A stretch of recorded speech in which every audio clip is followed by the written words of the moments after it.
Moçada, a gente conversa agora sobre alguns fatores de risco relacionados ao surgimento do câncer.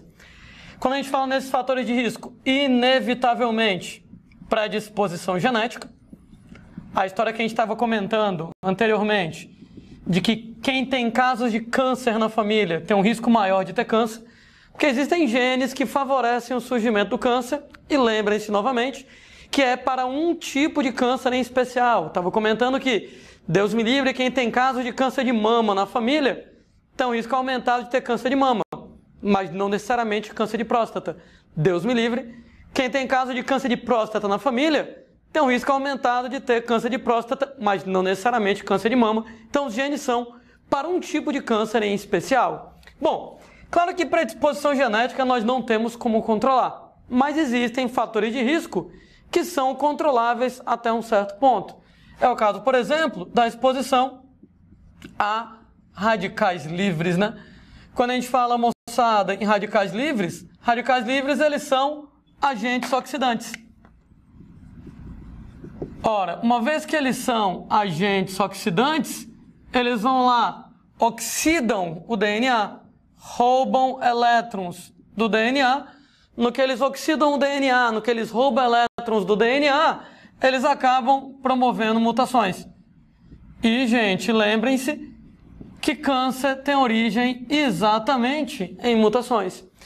Qual é mesmo a origem desses radicais livres, né? Te lembra para vocês que radicais livres, eles aparecem naturalmente devido a algumas reações químicas que aparecem na gente. Então você tem, por exemplo, lá, que a respiração aeróbica, ela pode gerar radicais livres. Você tem, por exemplo, lá, que a beta-oxidação dos lipídios pode gerar radicais livres. Landim, não lembro muito bem disso. Tudo bem? Eu lembro para vocês. Você pega lá a equação da respiração, ela é glicose mais oxigênio, dando CO2 mais água, né? Entretanto, de vez em quando acontece um erro, onde você acaba produzindo água oxigenada ao invés de água. E a água oxigenada, ela origina moléculas chamadas de espécies ativas de oxigênio ou espécies reativas de oxigênio, EAO, ou então EROS. E, gente, essas substâncias EAO, EROS, são radicais livres derivados de oxigênio. É por isso que, por exemplo, alguém vai lá argumentar, eu conheço alguém que não fuma, não bebe, pratica exercícios físicos e teve câncer. Olha, moçada, predisposição genética é uma coisa que você não tem como controlar. E radicais livres, eles, moçada, podem ser produzidos naturalmente em você, né? Especialmente quando você vai envelhecendo. Quanto mais velho você é, mais você vai ter respirado na sua vida, você vai ter pegue mais oxigênio e com isso produzido mais água oxigenada, fabricando mais EAO, mais EROS. Está comentando que a prática exagerada de exercícios físicos acaba sendo problemático. Quanto mais oxigênio você pega, mais água oxigenada você fabrica, mais EAO, mais EROS, espécies ativas de oxigênio, espécies reativas de oxigênio, e aí você acaba tendo um risco maior, por exemplo, de câncer. Volto a dizer, atividades físicas exageradas e não atividades físicas regulares, que são ótimas para a saúde. O lance da beta-oxidação dos lipídios, né? É aquele lance que você vai pegar lá gorduras, vai quebrar as gorduras em ácidos graxos, vai quebrar os ácidos graxos em acetil coenzima A, e a acetil coenzima A entra no ciclo de Krebs da respiração como fonte de energia. Só que nessa brincadeira de você pegar a gordura, quebrar em ácidos graxos, acetil-CoA, e jogar no ciclo de Krebs como fonte de energia, um subproduto desse processo é a água oxigenada, que, como eu tinha mencionado, fabrica radicais livres. Ou seja, radicais livres, eles meio que são inevitáveis na sua vida, então alguns aspectos que a gente pode ir lá controlar, outros não, né? Como a gente falou certa vez, infelizmente, um dia você vai morrer, todo mundo vai morrer um dia. E se não for de outra coisa, vai ser de câncer.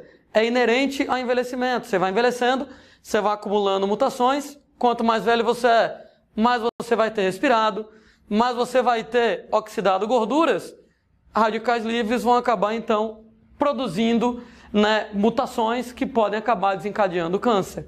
Né? Alguns aspectos dos radicais livres nós não temos como controlar. Mas eu lembro, né, gente, que radicais livres podem ser produzidos, por exemplo, devido a alguns hábitos que você possa ter. É o caso, por exemplo, do uso de alimentos processados, né? Quando a gente fala lá em alimentos processados, é o caso lá de alimentos em conserva, de alimentos embutidos, como presunto, salsicha, etc. e tal, que nesses alimentos processados, dentre outros componentes, você tem lá o nitrito como conservante. E o nitrito é sabidamente cancerígeno, porque o nitrito ele gera radicais livres, né? Então, claro, você comer presunto, você de repente comer cachorro quente, de vez em quando, claro que não tem problema, mas tudo demais é veneno. Você pegar lá e comer de maneira exagerada, vai ter problemas. Eu canto, por exemplo, gente, lá do que você vai encontrar em relação ao cigarro, né? Mais precisamente ao alcatrão lá do cigarro. Mas vamos ver o seguinte, vamos colocar o cigarro em si, o fumo em si, como um fator de risco para o câncer. Aliás, ele é o maior fator de risco para o câncer. O hábito de fumar sozinho é o maior responsável pelo câncer que existe. Para vocês terem uma ideia, 90% dos casos de câncer de pulmão tem a ver com o hábito de fumar. 30% de todos os tipos de câncer tem a ver com o hábito de fumar. Né? Inclusive, o hábito de fumar pode estar relacionado com câncer de mama, de próstata. Ô Landim, mas mama e próstata não tem nada a ver com cigarro. O cigarro entra pelo pulmão. É, gente, mas, por exemplo, componentes químicos do cigarro, eles caem no sangue e se espalham pelo corpo inteiro. Então, quem é fumante não é só câncer de pulmão. Aumenta o risco de câncer de próstata, de mama e vários outros cânceres. Aliás, 1/3 de todos os tipos de câncer tem a ver com o hábito de fumar. Alguém vai lá e briga comigo. Ah, Landim, mas eu conheço fulaninho que não fuma e teve câncer de pulmão. Claro, mas gente, apenas 10% dos casos de câncer de pulmão não tem a ver com cigarro. A imensa maioria tem a ver com o hábito de fumar. E quando a gente fala lá em fumar e a relação de fumar com o câncer, na verdade tem vários aspectos do cigarro que acabam me preocupando quando a gente fala para você em relação ao risco aumentado de câncer. Cigarro tem a ver com um problema químico, exatamente o alcatrão. Mais de uma vez a gente comentando, né? Que tem duas substâncias químicas mais preocupantes no cigarro, nicotina e alcatrão. Nicotina tem a ver com problemas cardiovasculares, né? Nicotina estimula você a liberar adrenalina e a adrenalina faz você aumentar a pressão. Então a nicotina faz você liberar adrenalina, a adrenalina faz a pressão do sangue aumentar e devido à hipertensão arterial, aumento de pressão, aumenta o risco, moçada, de infarto, de derrame, de impotência, ou seja, os efeitos cardiovasculares do cigarro têm a ver com a nicotina, mas o câncer tem a ver com o alcatrão. Lembrando que o alcatrão não é uma substância química, alcatrão ele é uma mistura de hidrocarbonetos aromáticos, ou seja, moçada, de derivados de benzeno. O principal componente do alcatrão, em termos de causar câncer, é o benzopireno. Agora, qual é o problema do benzopireno? É que o benzopireno ele vai lá e gera radicais livres. Uma vez que ele gera radicais livres, ele vai acabar promovendo a oxidação do DNA, promovendo mutações e com isso aumenta lá o risco de câncer. Só que, gente, além do alcatrão, nós temos outra coisa muito importante em relação ao risco de câncer relacionado ao cigarro, que é o calor da fumaça. Ou seja, o simples fato de a fumaça do cigarro ser quente pra caramba aumenta o risco de câncer. Pô, o que tem a ver? Ora, o calor da fumaça do cigarro vai matando células e essas células se regeneram. Literalmente, né, moçada? A fumaça do cigarro desce queimando e vai matando células. Mata células e regenera. Alguém vai lá e briga comigo. Ô, Landim, se mata células e regenera, não tem problema, certo? Errado. Tem problema sim. Porque uma coisa é você fumar uma vez na sua vida. Uma vez que o cara vai lá e ele fuma com frequência, essa história de matar células e regenerar, você vai ter vários ciclos de divisão celular. Mata, regenera, mata, regenera, mata, regenera. e com vários ciclos de divisão celular. Você vai ter vários ciclos de replicação do DNA. Lembrem que antes de você fazer a divisão celular, você duplica o DNA. E nessa brincadeira, com vários ciclos de duplicação do DNA, uma das primeiras coisas que eu comentei na aula de hoje, a maioria das mutações acontece por erros na duplicação do DNA. Quanto mais as células se dividem, mais elas duplicam o DNA.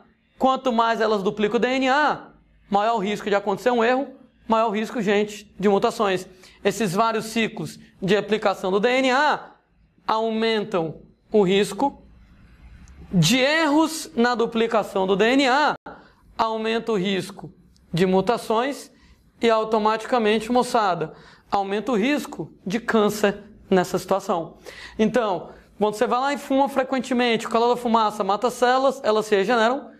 Nessa brincadeira de mata-regenera, vários ciclos de divisão, vários ciclos de replicação do DNA, aumenta o risco de mutações e automaticamente aumenta o risco de câncer. Isso quer dizer então que é fumar qualquer coisa quente. Tu pega, por exemplo, lá, cigarro de maconha, aumenta o risco de câncer? Aumenta o risco de câncer. Para começar, que quando você vai lá e fuma maconha, né, a queima lá do material da maconha também pode gerar radicais livres como alcatrão, né? Alcatrão, benzopireno, radicais livres, também pode acontecer. Mas tem outro aspecto, a fumaça do cigarro quente de qualquer maneira, né? Inclusive, né, o cigarro de maconha, ele é mais cancerígeno que o cigarro tradicional, porque não tem filtro, né? Bem ou mal, o cigarro convencional, o filtro, ele protege um pouco, né? Cigarro de maconha sem filtro não tem essa proteção, né? Então você aspira fumaça quente pra caramba, nesse caso, bem agressivo. Ô Landinho, o problema do fumante passivo. Bom, fumante passivo, né? Ou seja, tem alguém fumando aqui do seu lado e você está aspirando a fumaça que o cara está jogando. Eu vou me preocupar no fumante passivo com aspecto químico. Vou me preocupar, por exemplo, com, o alcatrão que ele possa estar inalando. Mas com aspecto térmico não, né? Porque mesmo que o cidadão que está fumando está aqui, você está aqui do lado dele, alguns centímetros, do fumante para você, né, que não está fumando, está apenas aspirando a fumaça como fumante passivo, esses alguns centímetros, a fumaça do cigarro já esfriou um bocado e já não tem tanta preocupação com a agressão térmica, né? Então, tem problema para o fumante passivo? Tem. Tem um problema químico, né? O cara está fumando aqui do seu lado, jogando alcatrão em você. Mas o problema térmico eu já não me preocupo tanto, né? Porque do cara que está fumando para você, que está apenas aspirando a fumaça já esfriou um bocado, já não me preocupa tanto nesse aspecto. Qualquer coisa que você fume, por exemplo, né? Tá uma moda danada lá nos Estados Unidos, e chegando aqui no Brasil já há um tempo, cigarro eletrônico. Cigarro eletrônico, ele, por exemplo, não vai gerar alcatrão, né? Ele não vai ter o alcatrão lá quando você do cigarro eletrônico. Ah, Landim, se o cigarro eletrônico não tem alcatrão, quer dizer que o cigarro eletrônico não tem problema para mim? Tem, duplamente. Porque o cigarro eletrônico continua tendo nicotina e porque o cigarro eletrônico continua tendo a fumaça quente. E aí no que você aspira a fumaça quente, vai aumentar o risco de câncer do mesmo jeito. É o mesmo problema na moçada que fuma narguilé, né? Narguilé é aqueles cachimbos à base de água, né? Que vieram lá do Oriente Médio, né? Que o pessoal vai lá, pega tipo um vaso de vidro, né? Coloca líquido, tem uma mangueira, você esquenta e você fuma, né, o vapor do líquido. Alguém pode até argumentar, narguilé não tem problema, né? Você pode colocar lá suco de frutas e tal para fumar, né? Aspirar a fumaça, né? Fumar a fumaça. No caso do narguilé, não vai ter alcatrão, não vai ter nicotina. Mas ainda assim o narguilé aumenta o risco de câncer sim. Porque o diabo lá do narguilé, você vai aspirar a fumaça quente do mesmo jeito. Na verdade, aspirou a fumaça quente, mesmo que você não tenha lá o alcatrão relacionado com câncer, ou a nicotina relacionada com as doenças cardiovasculares, ainda assim aspirar a fumaça quente é preocupante, né? Então lá, cigarro de maconha, né, cigarro eletrônico, narguilé, aspira a fumaça quente do mesmo jeito. Aliás, eu vou expandir essa ideia aqui para colocar outro fator de risco relacionado com câncer. Lesões repetitivas de qualquer jeito. Porque, gente, qualquer lesão que acontece em alguém de maneira repetitiva vai matar células, essas células vão se regenerar eu vou escrever igualzinho, só porque eu sou idiota. Nessa brincadeira de matar células que se regeneram, você vai ter lá vários ciclos de divisão celular. Nessa brincadeira dos vários ciclos de divisão celular, você vai ter vários ciclos de replicação do DNA. E nessa brincadeira de você ter vários ciclos de replicação do DNA, a maior parte das mutações acontecem por erro na duplicação do DNA, então isso aqui aumenta o risco de mutações. E com isso, gente, lesões celulares repetitivas aumentam o risco de câncer. Exemplo dessa situação, pega por exemplo, moçada, que as regiões do Brasil que tem maior incidência de câncer de boca, na região sul, estado do Rio Grande do Sul, ele tem incidência muito grande de câncer de boca. O que é que acontece? No caso lá, beber chimarrão, né? Então, nossos amigos gaúchos lá passam o dia inteiro lá com a cuia de chimarrão debaixo do braço, e de vez em quando dá uma bebericada no chimarrão quente pra caramba, né? E nessa brincadeira, uma coisa é você tomar um cafezinho aqui, daqui a 2 ou 3 horas toma um cafezinho, outra coisa é o cara passar o dia inteiro lá com chimarrão, de tempo em tempo dando uma bebericada. Né? O chimarrão quente mata células, as células regeneram, vários ciclos de divisão, de replicação do DNA, aumenta o risco de mutações, aumenta o risco de câncer. Então o hábito do cara se expor o tempo inteiro ao chimarrão quente pode aumentar o risco do câncer de boca, de esôfago, que é por onde o chimarrão quente ele vai passando. Mas eu quero, por exemplo, gente, de você chegar e ingerir álcool. Ah, moçada, de repente lá quem bebe e não fuma, né? Já estava sacaneando quem fuma lá, eu apenas bebo, eu não fumo. Beleza, né? Cervejinha lá, uma delícia, né? Bom demais. Mas, claro, tudo com parcimônia, né? Se você bebe demais, mata as células do fígado que se regeneram. Vários ciclos de divisão celular, de replicação do DNA, aumenta o risco de mutações. Beber muito, aumenta o risco do câncer de fígado. Eu quero, por exemplo, gente, de dentaduras mal adaptadas. Pô, nada a ver com nada a ver, né? Mas, por exemplo, lá, uma vez que o cara vai lá e coloca uma dentadura, e a dentadura não está bem adaptada, ela fica machucando. Às vezes o cara não tem dinheiro para comprar uma dentadura nova, né? O jeito é aguentar lá a dentadura machucando um pouquinho, e uma hora o cara se acostuma. Só que depois de, caramba, 10, 20 anos usando a dentadura dessas mal adaptada, ferindo, mata, regenera, vários ciclos de divisão, de replicação do DNA, aumenta o risco de mutações e daí por diante. No exemplo aqui da dentadura mal adaptada, mas na verdade, moçada, qualquer lesão repetitiva pode aumentar o risco de câncer. Também são fatores de risco em relação ao surgimento do câncer, claro, as radiações. Qualquer radiação é cancerígena? Claro que não, gente. Luz é radiação e nem por isso ela vai causar mutações, né? Nem por isso ela vai causar câncer. As que causam câncer são as chamadas radiações ionizantes. Radiações ionizantes, gente, são radiações extremamente energéticas. Aliás, elas são tão energéticas, mas tão energéticas que elas vão lá excitar elétrons dos átomos na molécula de DNA e com isso vão acabar promovendo a oxidação do DNA. E aí no que você promove a oxidação do DNA, automaticamente você vai promover mutações em relação ao DNA. Pronto, essa é a relação das radiações ionizantes com risco de câncer. Quem seriam as radiações ionizantes? Claro, é o caso lá dos raios ultravioleta, né? Raios ultravioleta, gente, estão relacionados, como todo mundo lembra, ao câncer de pele. E, gente, por que mesmo que raios ultravioleta só causam câncer de pele e não outro tipo de câncer? Porque raio ultravioleta não vai causar câncer de mama, de próstata, porque, felizmente, gente, raios ultravioleta, eles apresentam um pequeno poder de penetração. Ou seja, o mais fundo que eles vão é na pele. Eles não conseguem chegar mais fundo do que isso. Né? O que quer dizer que não tem perigo lá, então, da radiação ultravioleta causar câncer em regiões mais profundas do corpo da gente. Né? Apesar de você ter a radiação ultravioleta com poder de penetração pequeno, né? Nesse caso lá, os cânceres de pele, né? Os únicos tipos de câncer relacionados, câncer de pele ele às vezes é sério. Claro que tem vários tipos de câncer de pele, alguns mais violentos do que os outros. E o Brasil, né, país tropical, abençoado por Deus, solzão da porra o tempo inteiro, gente, vai ser o câncer mais comum.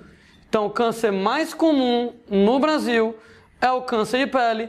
Tem a ver exatamente com a localização equatorial, com a localização tropical do Brasil. A gente está sujeito à radiação ultravioleta o tempo inteiro, diferentemente lá de regiões temperadas, onde a radiação ultravioleta ela vai aparecer particularmente em algumas épocas do ano somente. Né? Não estou dizendo que o câncer de pele é o que mais mata. Não. Né? O câncer de pele é o mais comum, mas felizmente a maioria dos cânceres de pele são de fácil resolução, dá para você resolver de boa. Um outro tipo de câncer de pele é mais violento, tem um tipo de câncer de pele chamado melanoma, que o melanoma ele surge nos melanócitos. Esse é extremamente agressivo, né? Extremamente possível de matar alguém, mas felizmente ele não é tão comum assim. Né? Então os cânceres mais comuns no Brasil são os cânceres de pele não melanoma, tirando o melanoma, que é um bem mais violento. Você também tem radiações ionizantes, como é o caso lá dos raios-x. Ora, né, moçada, os raios-x, eles apresentam um poder de penetração muito maior. Esse poder de penetração é tão mais alto que o raio-x atravessa você e ele é usado para fazer imagens internas do corpo, lá nas famosíssimas radiografias. Como o raio-x atravessa você, o raio-x ele pode causar qualquer tipo de câncer nesse caso. Ora, ele tem um poder de penetração enorme. Então ele atinge todas as áreas do corpo e ele pode causar qualquer tipo de câncer. Por isso, quando você vai bater um raio-x, eu tenho que tomar uma série de cuidados. Eu sei que a dose de radiação no raio-x, gente, ela é bem pequenininha. Tão pequenininha que para você que está batendo raio-x, eu nem me preocupo tanto. Mas, moçada, para o técnico de radiologia, o cara que está lá ajudando você com radiografia, que ele faz várias daquela por dia, eu me preocupo. Porque a radiação pode ter um efeito acumulativo. Né? Daí, por exemplo, lá, você vai torcer um pé, né? Vai bater um raio-x para saber como é que o pé tá. Landim já torceu o pé 3 vezes, esse negócio de jogar bola, às vezes dá nisso.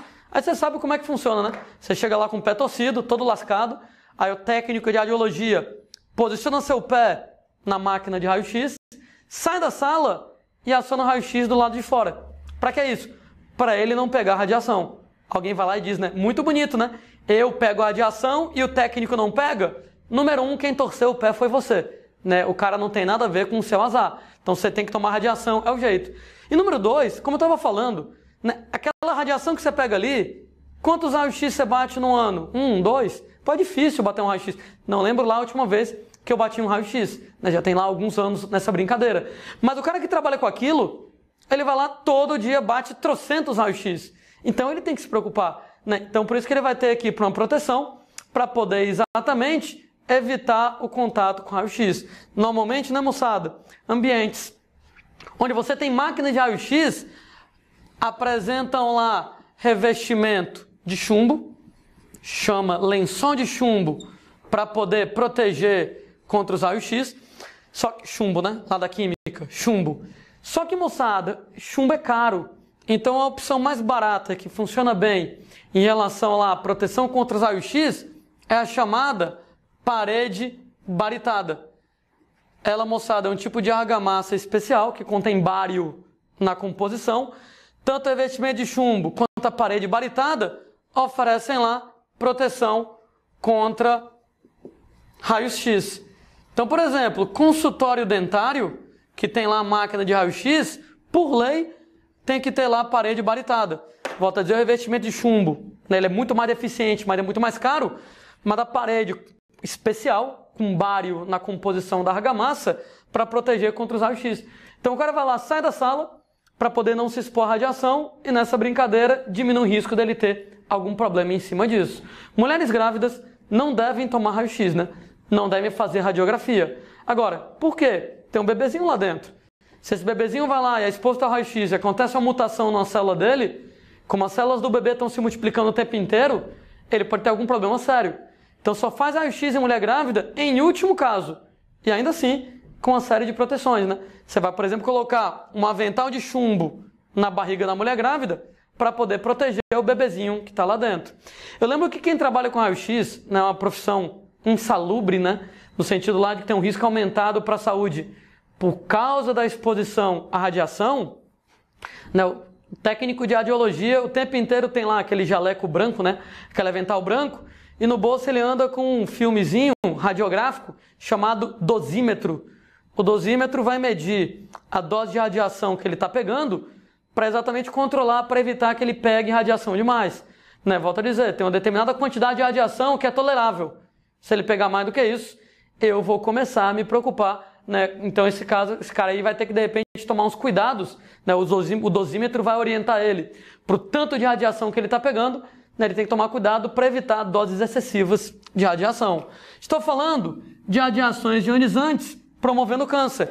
E claro, a gente lembra de isótopos radioativos, né?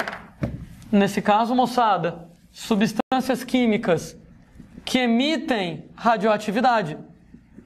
Ora, quando a gente fala lá em isótopos radioativos, alguns, inevitavelmente, que a gente vai ter que lembrar lá para vocês. É o caso, por exemplo, do iodo 131. Ora, moçada, o iodo 131 é comumente liberado em acidentes nucleares, como aconteceu, por exemplo, em Chernobyl, na Ucrânia, em 1986, como aconteceu, por exemplo, lá em Fukushima, no Japão, em 2010, né, acidentes nucleares, acaba liberando iodo 131. E o iodo, alguém lembra, gente, qual é o órgão do corpo humano que metaboliza o iodo? Tireoide, né? Porque o iodo entra na composição dos hormônios da tireoide. Então, pode causar câncer de tireoide. E aí, gente, por uma questão de segurança, toda vez que tem um acidente nuclear desses, as autoridades sanitárias distribuem pastilhas de iodo para a população não entrar em contato com iodo 131. É aquele princípio da competição. Eu vou encher o cara de iodo não radioativo para impedir que o iodo radioativo se instale nele. Né? Então, enquanto você está tomando a pastilha de iodo tradicional, né, o iodo convencional, esse iodo está em concentração alta o suficiente para evitar que o iodo 131 se instale em você. Outro cara, moçada, comumente liberado em acidentes nucleares é o estrôncio 90. A prova do Enem gosta bastante disso. Já em umas 2 ocasiões, né, o Enem falou sobre isso em questões. O estrôncio, ele é quimicamente muito parecido com o cálcio, né? Na mesma família do cálcio na tabela periódica, né? Coluna 2A, né? Metais alcalinos terrosos, né? Berílio, cálcio, magnésio, estrôncio e etc e tal. E como o estrôncio imita o cálcio, ele vai se instalar no corpo nas regiões onde o cálcio se instala. Qual é, gente? A principal região do corpo humano onde o cálcio se instala? Ossos, né? Os ossos são basicamente cálcio.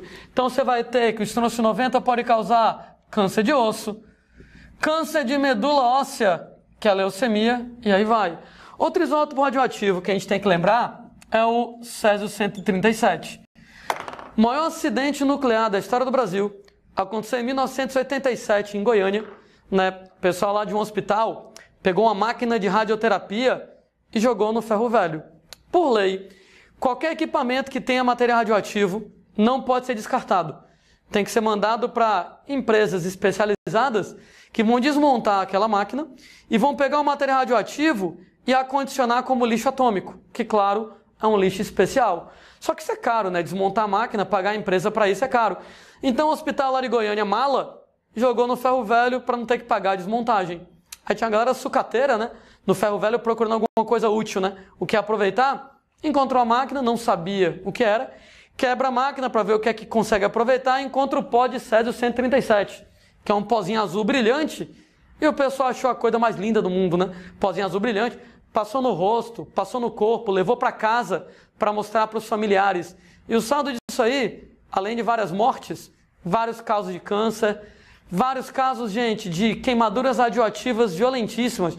Gente que perdeu língua, que perdeu mão, né? Por causa da queimadura radioativa devido à alta incidência de radiação nesse caso.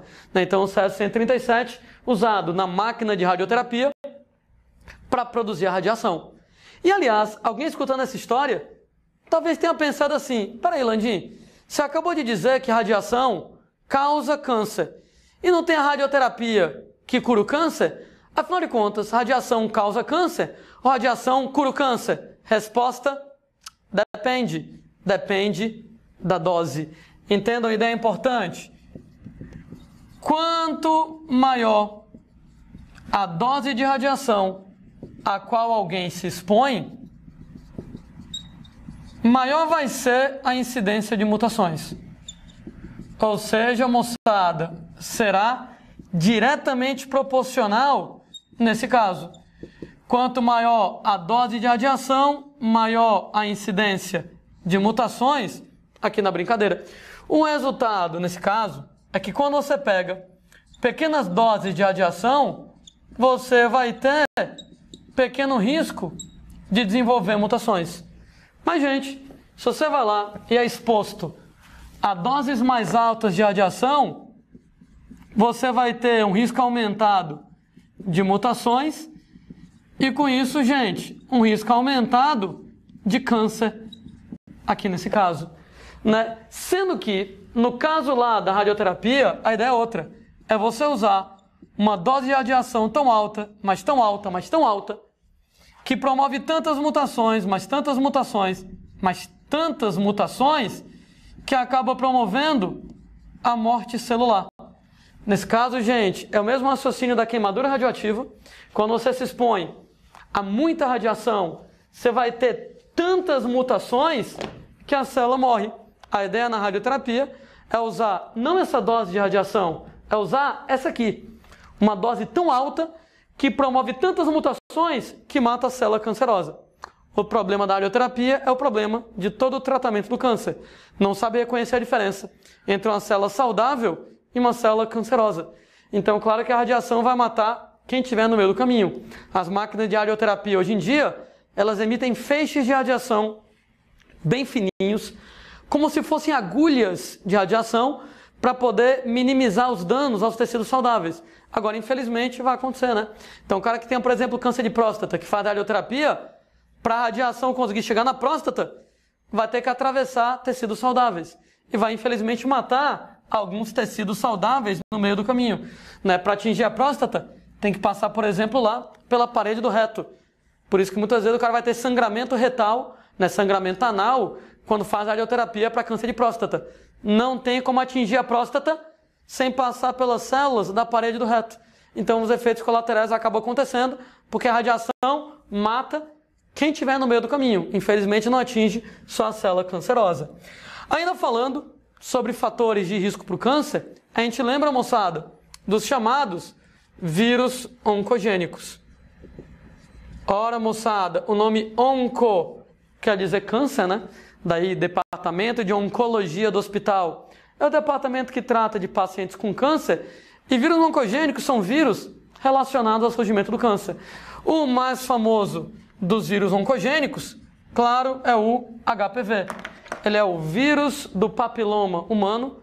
Nas aulas de vírus conversaremos bem mais sobre HPV. Mas isso aqui está relacionado, claro, né, com câncer de colo de útero em mulheres e com câncer de cabeça de pênis, com câncer de glande peniana em relação aos rapazes.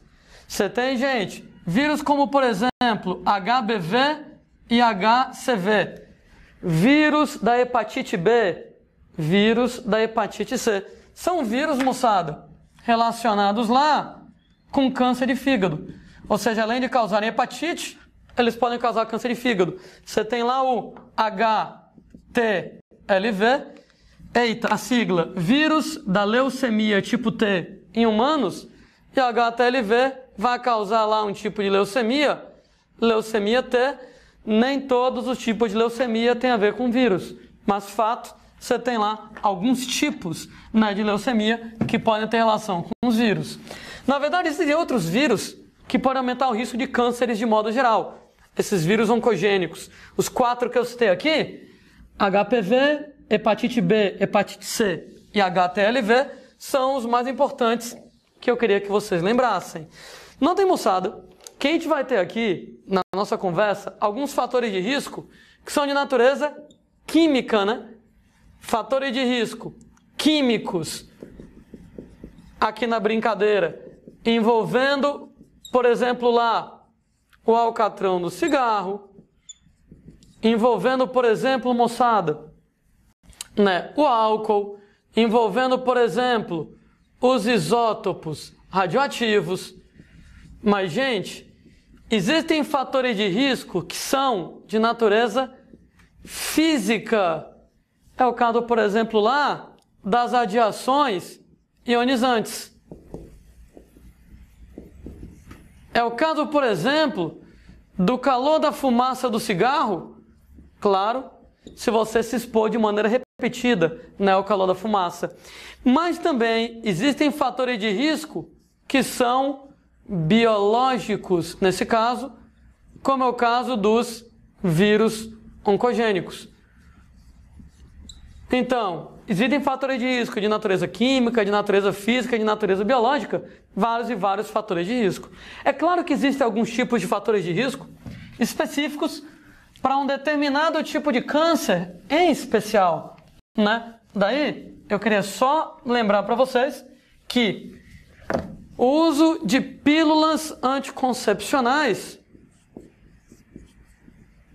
falaremos bem melhor sobre elas nas aulas sobre reprodução, mas eu queria lembrar para vocês que o uso lá de pílula anticoncepcional, que são a base, moçada, principalmente lá de hormônios estrógenos, eles, gente, vão lá aumentar o risco de câncer de mama. Opa, pelo amor de Deus, eu não estou dizendo que a pílula anticoncepcional causa câncer de mama. Não, não. Estou dizendo que estatisticamente aumenta o risco de câncer de mama. E Landim, não vou usar mais pílula anticoncepcional. Ô, gente, pelo amor de Deus, se o risco fosse tão alto assim, vocês acham que deixariam vender a pílula anticoncepcional? Se deixam vender, é porque o risco existe? Existe. Mas é um risco baixo, é um risco que não é tão elevado assim. Agora, o ideal é você, menina, que vai começar a usar a pílula anticoncepcional, você não vai usar na doida. Procure um médico ginecologista antes, converse com ele. Muitas vezes o médico, quando vai passar a pílula anticoncepcional, faz o histórico da sua família. Você tem casos de câncer de mama na família? Ah, tem! Bom, se você tem histórico de câncer de mama na família, seu risco é maior. Eu vou passar então para você uma dose menor de hormônio. Vou passar uma pílula anticoncepcional que tem a dose de estrógenos menor, e aí nesse caso já não vai ter um risco tão alto assim. Às vezes, o risco de câncer de mama é tão elevado, né, familiarmente falando, que pode de repente ser que o médico te dê opção. Ô, cara, não usa pílula anticoncepcional não, usa outra coisa. Sei lá, vai usar camisinha, bota um DIU, sei lá, entra num convento e vira freira, né? Opa, pronto, já não mais tem mais preocupação lá, nesse caso lá, em usar a pílula anticoncepcional e mais nada, né? E aí não vai ter o risco de câncer aumentado lá, né? Vai ter que ir atrás, nesse caso, de outro método, porque a pílula anticoncepcional tem esse risco aumentado de câncer de mama. Fato, é conhecido isso.